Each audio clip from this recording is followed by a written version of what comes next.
If dinosaurs, vampires, and merfolk aren't your flavor, well, let's give pirates a try with the Ahoy Mateys deck, and let's see how we can make this deck a little more Ixalan flavorful for the precon. So before trying to update this, let's go ahead and take a look at the brand new exclusive cards from the precon, starting with the front-facing commander, Admiral Brass Unsinkable. For 2, a blue, a black, and a red, you got a 3/3 human pirate that when it enters the battlefield, mill 4 cards. At the beginning of combat on your turn, you can return target pirate from your graveyard to the battlefield with a finality counter on it. It has a base power and toughness of 4/4, and it gains haste until end of turn. So this ability almost kind of reminds me of the Eternalized creatures from the Hour of Devastation set, where it had an ability to essentially cast the spell from the graveyard as a 4/4 version of itself. But this turns any pirate in your graveyard into that 4/4, and then gains haste as well. But with the finality counter, if it dies again, it's gone. So this makes Admiral Brass a reanimator style commander, but using pirates as the main thing. Now, pirates weren't really a thing until the original Ixalan sets were put out. But now we have a wider variety of pirates to gain access to, so let's see what else we can do with this commander. The alternative commander that's included here is Don Andres the Renegade. For 1, a blue, a black, and a red, you get a 4/3 vampire or pirate that says each creature you control but don't own gets +2/+2, has menace and death touch, and is a pirate in addition to its other types. And whenever you cast a non-creature spell you don't own, create 2 tapped treasure tokens. Now, I spoke at medium-sized length on the preview videos here a few days back, where this card is one of those things that you don't want to play if your playgroup is averse to you messing with their cards. And as a matter of fact, this entire precon is probably that way, because there are other things in here that you either temporarily or permanently steal your opponent's stuff. So it's really hard to justify playing this precon if your playgroup hates you messing with their cards. So this is one of those things to keep in mind as you go ahead and look at which precon you want to mess with. Moving away from the commanders, let's take a look at one of the new cards that I absolutely adore, and I'm going to be slotting it into a couple other decks.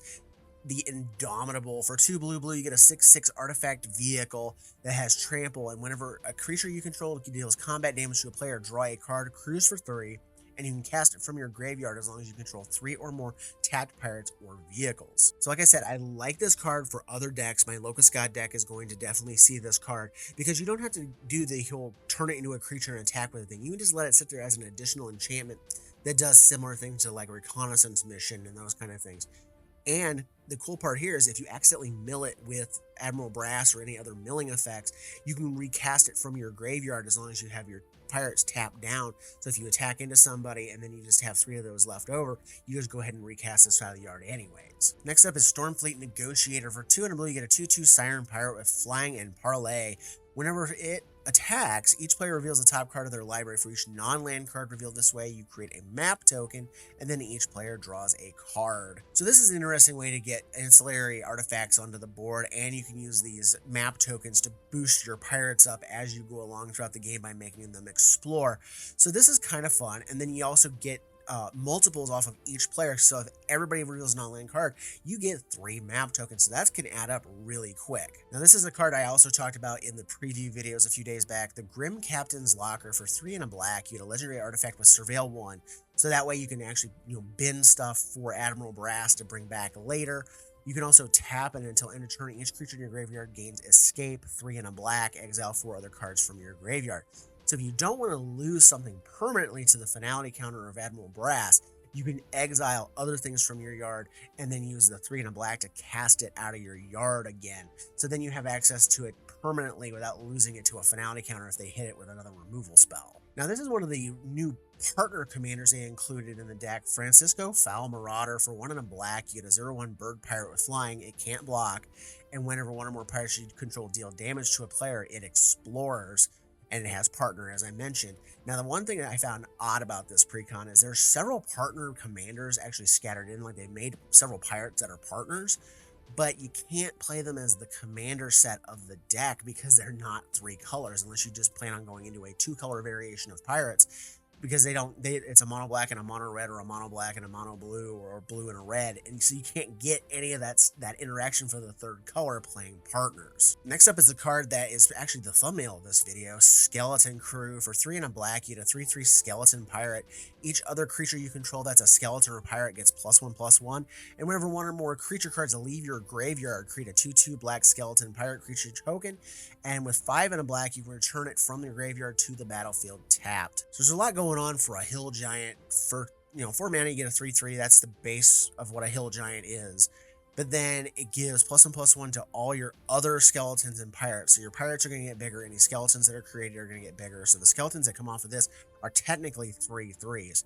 Anytime you resurrect with Admiral Brass and bring a finality countered pirate onto the board, you're also going to get a 2/2 skeleton off of this. Anytime you escape something off the Grim Captain's Locker, this is going to create a 2/2 skeleton. There's just a lot of things that work with this to actually bring stuff out, and then you're going to get that bonus skeleton off of this. And then it's nice that this can come back on its own without needing to be brought back with a finality counter or any other type of shenanigans like that. And what kind of pirate deck would this be without something that actually cares about treasure? This is Gemcutter Buccaneer. For 3 and a red, you get an Orc Pirate Artificer, 1/3. That says whenever it or another pirate enters the battlefield under your control, create a tapped treasure token, and treasures you control are equipment in addition to their other types, giving the equipped creature +2/+0 when it equips a pirate for a 1 or equips for 3 to anything else. So this turns all of your treasures into Bone Splitters, which was, at the time that Bone Splitter was created, it was actually considered to be overcosted for what it was, because it was pay 1, equip a +2/+0 to any creature. Well, our deck is a pirate deck, so these are Bone Splitters. And for all the treasures that you have, you can equip them, and it doesn't matter that they're tapped when they come in, you can still pay the 1 and equip it.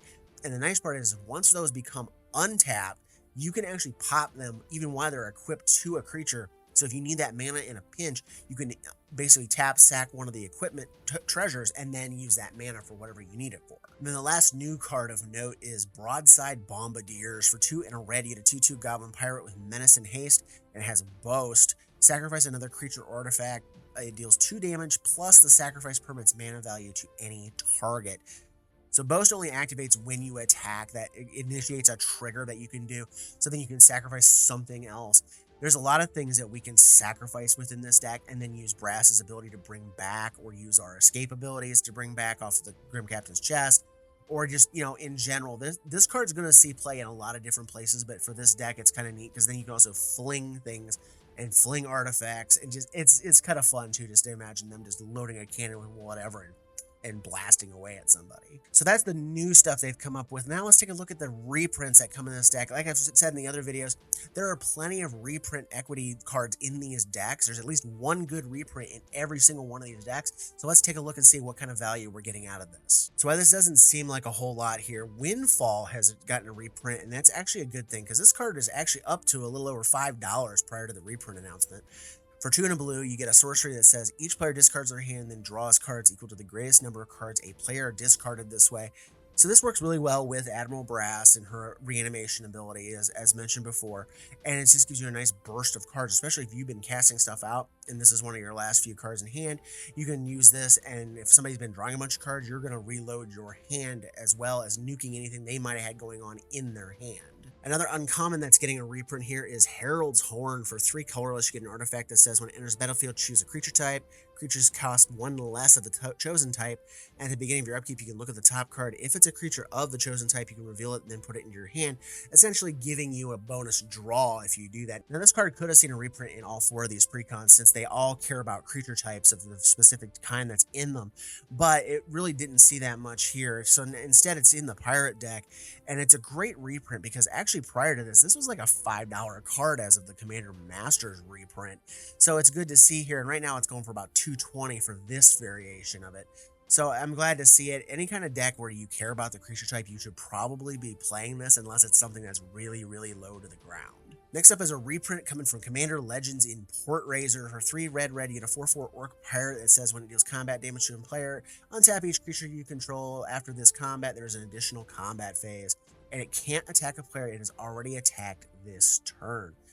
This is a really good extra combats effect on a pirate, so it's very on theme with the deck, and it was actually a $6 card prior to this. So now it's going to get a reprint. It's not come down much. Right now it's looking at about 545 on Scryfall. But this is a good card for this deck, and I love extra combat phase red cards. I might actually pick up a copy of this just for a different deck. Next is a card I'm actually surprised isn't more expensive in Time Stream Navigator. For 1 and a blue, you get a 1/1 human pirate wizard with Ascend. 2 blue tap, put it on the bottom of its owner's library, take an extra turn after this one, activate only if you have the city's blessing. So recently this has been going for around $9, and this preprint is down to $8 as of the moment, but it's probably going to come down more as these get opened. Time Stream Navigator is actually a really good card, and the reason I'm surprised that it isn't more expensive is actually because of the Doctor Who Commander decks with River Song, who lets you play stuff off the bottom of your library, because if you have River Song out, you can just put this on the bottom of your deck over and over and over again and just draw it and replay it and do it. As long as you have a way to give it haste, you can take infinite turns with this in the right build. And then we have a card that is way overdue for a reprint. Even at an uncommon, it's ridiculously overpriced. It's Pitiless Plunderer. For 3 and a black, you get a 1/4 human pirate that whenever another creature you control dies, create a treasure token. So as I said, this has been highly overpriced. Just as a few months ago, this was a $12 to $13 uncommon. Uncommon should not cost that much, but this thing is super powerful and combos out with just about anything that allows you to sack and reanimate creatures and do silly things with them. And we're also going to get a special guest variation reprint in the main set. If you can get one of those, you get a nice full art copy of it instead. Now that one is going to cost more, but right now the reprint in the Precon is going for about $3.30 on Scryfall listings. So it's a much more affordable version now compared to what it was just a couple months back. And then the last reprint is the money card in this deck. It's Black Market Connections. For 2 and a black, you get an enchantment that says at the beginning of your pre-combat main phase, choose 1 or more. Create a treasure token, lose 1 life, draw a card, lose 2 life, or create a 3/2 shapeshifter token with changeling, you lose 3 life. This card was sorely in need of a reprint because it's pretty much a black staple at this point. It's really good to put in any black deck that you have to give you card draw. It's a lot easier to cast than Phyrexian Arena. You get more options out of it than a Phyrexian Arena. And it's just, there's a lot of things going for it. Now, just as of like 2 to 3 weeks ago, this was a $30 card, and the original printing is now down around $20. This one is actually at $25, which is kind of rare that the brand new printing that's coming actually exceeds the cost of the old printing. But it'll come down probably a little bit here once these things start getting open. But I don't foresee this actually getting any cheaper than say $15 or so.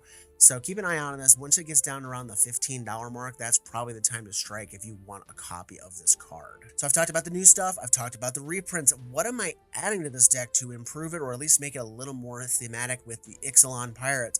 Well, let's talk about that. Look down in the description below. You'll see all the cuts. And while you're down there, if you would like, go ahead and subscribe, like, comment, all the good fun stuff that helps the channel grow. Now let's get into the additions. So first up is a card that might be surprising to some people, because anybody that's been a fan of my channel knows I'm not a huge fan of counter magic, but I had to add this one because it's so flavorful with what we're doing in the Pirates. It's Spell Swindle. For 3 blue, you get an instant that says counter target spell, create X treasure tokens, where X is the converted mana cost of the spell. So this is a good one-shot protection thing for whatever we got going on, like a board wipe or whatever. But if your opponents are going to try to cast like the big dinosaurs, if you're doing this with the precons facing each other that are slightly upgraded, you can counter their big dinosaur and get a ton of treasure tokens off of this. And this is also going to trigger an addition I'm going to talk about here in a little bit that does good things for us when artifacts come into play. Another card that works well with that card that I'm going to mention here about artifacts entering the battlefield is Brass's Bounty. For 6 and a red, you get a sorcery. For each land you control, create a treasure token. Now for 7 mana, it's kind of a forward investment that you're going to do to get that mana later, but you can create this big burst of treasure tokens later on in the game, and it gives you the advantage of being able to play multiple things or fix your colors. At least as long as you just have the 1 red, you can kind of smooth out your mana production, because 3-color decks kind of struggle with having the right colors at all times. So what's this card I keep mentioning as being good with artifacts coming into play? Well, it's a new card from the main set. It's Captain Storm Cosmium Raider. For blue-red, you get a 2/2 human pirate that whenever an artifact enters the battlefield under your control, you put a +1/+1 counter on target pirate you control. Well, if you spell Swindle like a 7-drop dinosaur, or you Brass's Bounty for 10 on 10 lands or something like that, you're going to get to spread around 7, 10, whatever amount of counters you get off all those treasures coming in. You're also going to get it off of any map tokens that come into play, any other treasure creators, food, blood, you name it. Whatever kind of artifact token creator you might be running in this deck, she's going to trigger and put counters on your stuff to make them bigger and more durable in combat. Next up is a pirate that I didn't even know was from Ixalan originally, Captain Vargas Wrath. For blue-red, you get a 1/1 orc pirate that says when it attacks, pirates you control get +1/+1 until end of turn for each time you've cast a commander from the command zone this game. So as long as you're attacking with him after the first time you cast Admiral Brass, everything gets +1/+1. But then it gets bigger and bigger and bigger as the game goes on. So the longer the game lasts, the more times you've recast Admiral Brass from the command zone, you can go ahead and just get more and more out of the damage boost that this thing gives. So I thought that was a fun addition. Another Commander Legends card that I thought was interesting here is Coastline Marauders. For 2 and a red, you get a 0/3 human pirate with trample. Doesn't sound impressive until you read the rest of the card. Whenever it attacks, it gets +1/+0 for each land defending player controls, and it has an encore cost of 4 red to get it out of your graveyard. So this thing could actually get pretty hefty, especially later in the game when your opponents are sitting on, 10 plus land. Having a 10/3 trampler is pretty dang good, and even if it dies in combat, you get to bring it back one more time with the encore ability to just come in and smash your opponents, and all of them are going to get hit with a copy of this thing. Next, we're going to look at a card that was exclusive to one of the March of the Machine precons. It's Cutthroat Negotiator. For 2, a blue and a red, you get a 4/3 orc pirate with parlay that says whenever Cutthroat Negotiator attacks, each player reveals the top card of their library. For each non-land card revealed this way, you create a tapped treasure token, and then each player draws a card.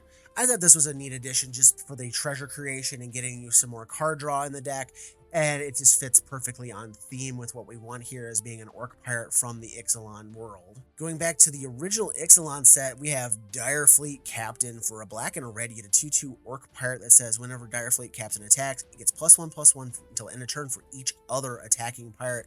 So this thing can get pretty good size if you have a big enough force of pirates attacking, and I thought it was a fine addition to the deck. But of course, I can't forget its crewmate, Direfleet Neckbreaker. For 2, a black and a red, you get a 3/2 orc pirate that says attacking pirates you control get +2/+0. So we don't have a ton of Anthem effects for pirates explicitly, so let's add this in and give it a nice ability to give all of our attacking pirates the equivalent of a bone splitter attached to it. Now the rest of the cards I'm going to include here are all from the new set, starting with Kitesale Larson. For 2 and a blue, you get a 2/3 human pirate with flying and ward 1, and when it enters the battlefield, for each player choose up to 1 target artifact or creature they control. For as long as Kitesale Larson remains on the battlefield, the chosen permanents become treasures instead of what they are and lose their abilities. So if you have somebody who has just a bunch of troublesome stuff lying around, or like each of your opponents has some threats that need to be controlled, this is an actually pretty good card for that, because you're like, oh, you have a Blightsteel Colossus, it's a treasure. Oh, you have the One Ring, it's a treasure. You can just start picking and choosing what you want to have shut down, and until they spend removal on this thing, their thing is just nothing more than a treasure token. We also have a new version of Malcolm. It's the Alluring Scoundrel. For 1 and a blue, you get a 2/1 Siren Pirate with flash and flying. And it says when it deals combat damage to a player, put a chorus counter on it and draw a card, and then discard a card. If there are 4 or more chorus counters on Malcolm, you can cast the discarded card without paying its mana cost. Now, I could see this seeing play in another deck where you're trying to take advantage of getting those counters cranked up so you can free cast your discards or whatever. In this deck, it makes a good way to pitch pirates into the graveyard so you can use Admiral Brass to get them back later, and just keep your card flowing along until you can get to the free cast part of the spells. Also being able to help pitch things into the graveyard for Brass is Brass's Tunnel Grinder. For 2 and a red, you get a legendary artifact that says when it enters the battlefield, discard any number of cards, then draw that many +1. At the beginning of your end step, if you descended this turn, put a bore counter on the Tunnel Grinder, and then if there are 3 or more on it, transform it.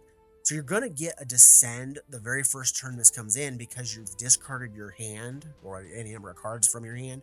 So as long as you do that, you're going to get a descend and you're going to get a bore counter on this thing. And then on the backside, if you manage to get it to flip over, is Ixalan, the Searing Rift. It's a legendary land cave.